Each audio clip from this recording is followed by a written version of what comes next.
And special thanks to Adrian, who I've known throughout my time here at Politico, who can resist needing to give the last word and shows that he's still a highly effective lobbyist, nonetheless.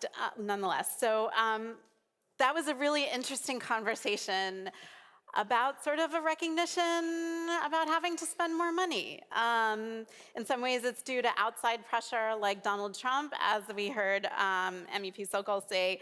The EU is not screwing the US, but don't try to tell that to Donald Trump. There are also, of course, our own pressures, recognition that public procurement based on what's the absolute cheapest option maybe isn't working.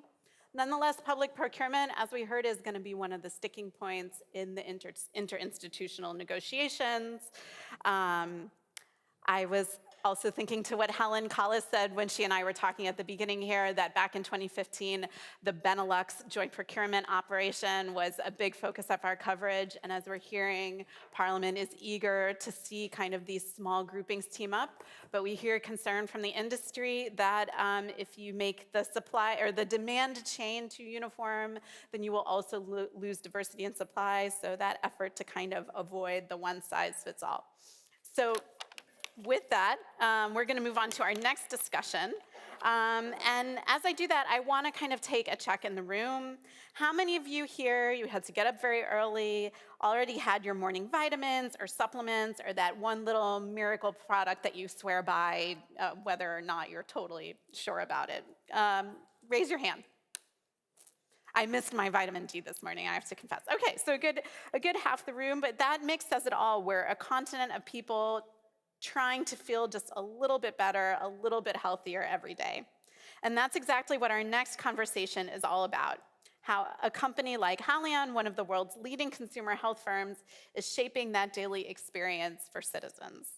To help us unpack that, we're delighted to welcome Filippo Lanzi, President for EMEA and Latin America at Haleon, the company behind many of the products you probably have in your homes. Guiding that conversation is someone who knows how to get to the heart of the story, Jamil Anderlini, Regional Director here at Politico. So please join me in giving them both a very warm round of applause as they take the stage.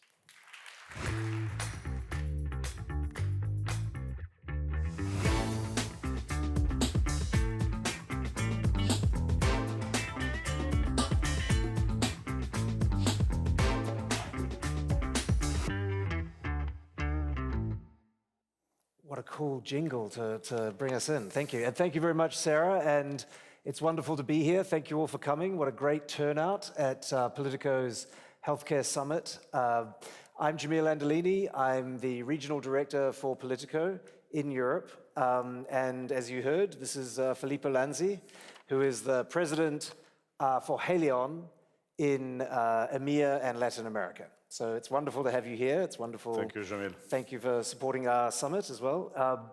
So at this event, we traditionally have a lot of big pharmaceutical companies. Those are our traditional partners in an event like this. But Haleon is in consumer health. And it's a very relatively new company. You're only about 3 years old in your current guise. Could you perhaps first tell us a little bit about Haleon and then a bit about the sector that you're really focused on? Sure. Thank you for that. And it's great to be here. Hello, everyone. And I think it's a good opportunity after what we have heard this morning to talk a bit more about the consumer healthcare sector. I realize that based on the numbers of hands that raised before that there is a bit of a jeopardized understanding of what is that about. So maybe let's start with that, because the sector really provides everyday health products for people that rely on these products. And concretely, we talk about over-the-counter medicine. We talk about toothpaste, oral health product. We talk about vitamins, supplement. And it is also, something that, if you think about that, I guess everyone in the room has been using this kind of product, because either it was about brushing the teeth in the morning, or maybe taking something to relieve nasal decongestion because of the winter season. Something What are some of your brands that we all know? So as a company, as you said, we are quite new. So I don't know to how many people the name Haleon is familiar, but for sure the brands are well known because we talk about brands such as Sensodyne, Voltaren, Parodontax, Otrivin, Centrum, and I could name many of them. So we are a world leading global consumer health company. And when we talk about these brands, it's not just about what they represent for us, but it's also about the experience that people have with these brands. Because every day we hear about, for instance, elderly people who are affected by osteoarthritis, so struggling to cope with the pain every morning, or we hear about moms who really want to help their child to relieve the allergy symptoms. So we really believe we play an important role in doing that. We are used by more than 200 million people in a year in Europe. And also our footprint, I'm pretty proud of that as being the leader of EMEA, LATAM, and having Europe as a critical part of the region. We employ more than 5,000 people in Europe, and we have 4 manufacturing sites, which are really giving birth to the products that we mentioned before. That's great. So what do you think are the biggest challenges in healthcare facing Europe today? What, from your perspective, what is it that Europe should be paying the most attention to? So we heard a lot this morning already about challenges that Europe has been facing. And I was reflecting, as we discussed before, because several of them are pretty common to our sector as well. Now, before getting there, I really believe that consumer health as an industry can play a critical role in really relieving the pressure on public healthcare system. And the way we can do that is really about empowering people to manage better their health. And sometimes there are also impact on more relevant diseases in that space, in that sense. So of course, pressure on healthcare system, we heard about that. There are pressure on cost, there are pressure on available resources. I think wherever we go in Europe, we hear a lot about scarcity of doctors, long waiting list for visit, or hospital being overburdened. So it's quite, unfortunately, it's quite common. And I think that in order to have these cost curves flatten, really there is an opportunity to empower people in having better access to healthcare product, but also more access to advices, so to understand how to manage their situation, their condition. And it's not just a generic statement, because it is well known that the usage of non-prescription medicine, which are those that we represent as an industry, is really critical in terms of healthcare impact. So, for instance, if you think about the impact on productivity in terms of hours of work lost, we know that for every euro spent in consumer health product, there is a 6.7 euro benefit for the society. But it's not only about the cost, it's also about the impact on the workload, because, for instance, if this kind of sector would not exist, probably GPs, they would have to work more than 2 hours a day in order to cope with the consequences. 2 hours extra. Exactly, 2 hours extra. I saw that statistic, and it's astonishing, yeah. Astonishing to me that without over-the-counter medicines, every doctor in Europe would have to work an extra more than 2 hours extra a day just to deal with the consequences of patients coming to them. That's a really striking statistic. I think these are important statistics, but there are also other, because if we talk about, I mean, this morning we heard a lot about cardiovascular disease, we heard a lot about diabetes. And for instance, there was a recent study made by The Economist Impact, which is showing that there is a direct correlation between correct, good oral health care and the possibility for 2.5 million European citizens to potentially prevent diabetes 2 over the next 10 years in about 6 countries that were part of the study. So this gives a good flavor of the importance of that.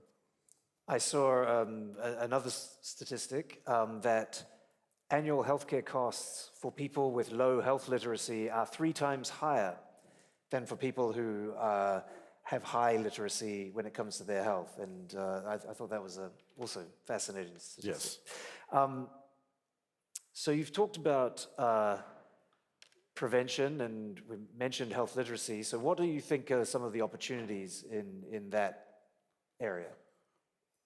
So I think the real point is that improving people understanding and confidence in managing their health would have a straight impact and would be a critical way to relieve the public system. I mean, you alluded to some statistics. There is a bit of a dichotomy here because about 80% of the European citizens, they claim that they would like to be more in control of their health, which is great, which is the good news. Now, the downside is that only about 20% of them feel confident about doing so.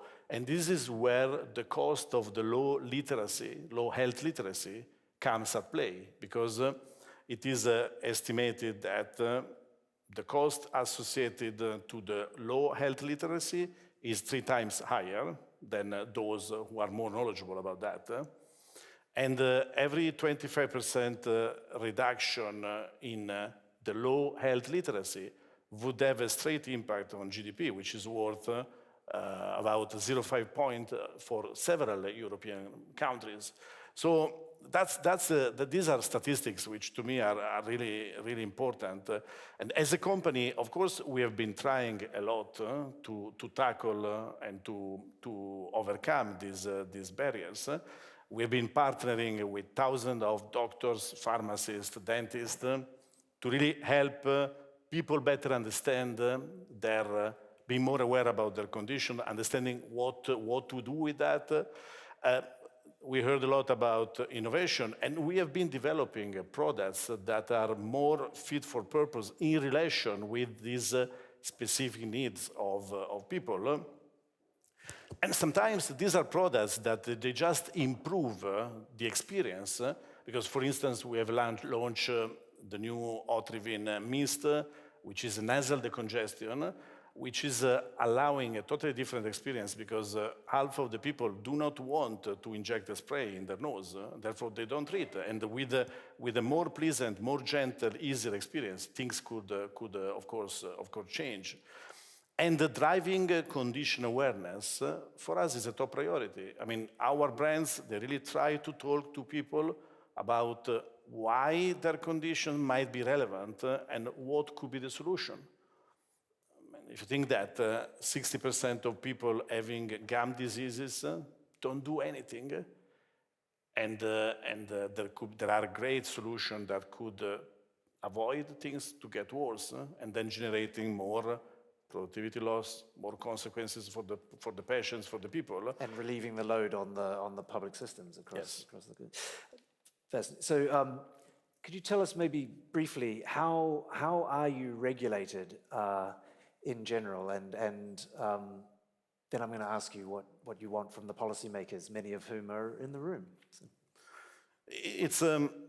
It's not the same across all the categories that I mentioned at the beginning, because typically the over-the-counter medicine is the segment which is more regulated. Most regulated, yeah. And it's regulated in many ways, from product access, innovation, to product claim, communication to the consumer, even the channel where the products can be sold, and how the product can be sold to consumers. So all these elements represent a different way of regulation, which makes a lot of sense in terms of making sure that patients, consumer, people are protected and they can make the right choices and they can have the right quality of products.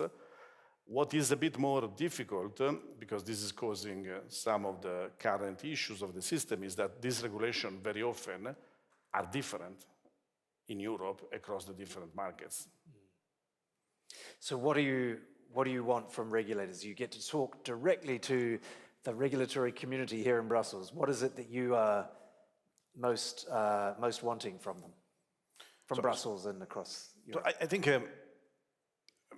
more than what we want, so it's fair to say that it's a joint responsibility. So our role, our responsibility as a company is to create the condition for partnering with the European policymakers, because at the end of the day, this is the only way to empower European citizens to really take more control of their health. So that's an important premise. Now, having said that, as I said before, access is very different market by market. So I really want to talk about access a little bit and about policies. I mean, if you think of a citizen in Croatia, would have very different options compared to the same citizen in Poland. And this would lead to a certain degree of disequalities that I think we should, in a way, tackle. If you think about innovation, so the approach is very inconsistent across the different countries in Europe, and this makes innovation very complex for a company like ours. There could be some quick wins, because if state members could rely more on what the health authority of a single state member decides, so leveraging that more, but at the same time using more real-world evidences data, that would really help driving more innovation. Another example when it comes to access is really the umbrella branding regulation, which is totally different across the different markets. Umbrella branding is to which extent different products can be under the same brand in the eyes of consumers.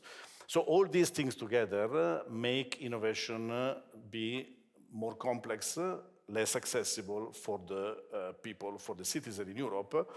From a policy standpoint, we really believe there is an opportunity to put a bit more focus on the role of pharmacies as well, because people in Europe, they really tend to leverage pharmacies as the first point of care in terms of suggestion, in terms of go-to person to get advices. But also, we do believe that there could be European policies that would really help driving more access. So, as an example, we are very much in favor of a regulatory framework which will rule the e-leaflets in order really to enable more digital health. We talk about digital health. E-leaflet will be a fantastic way to allow people to be more digitally interacted and to make an easier access for them to the products. But it's also about sometimes the assessment of the environment-related risk compared to the clinical benefit. So in a nutshell, access in the different ways I did mention, policies could really help a lot.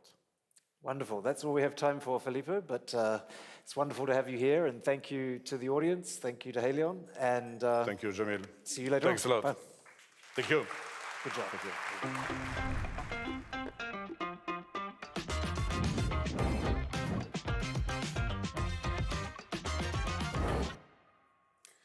Thank you. So that conversation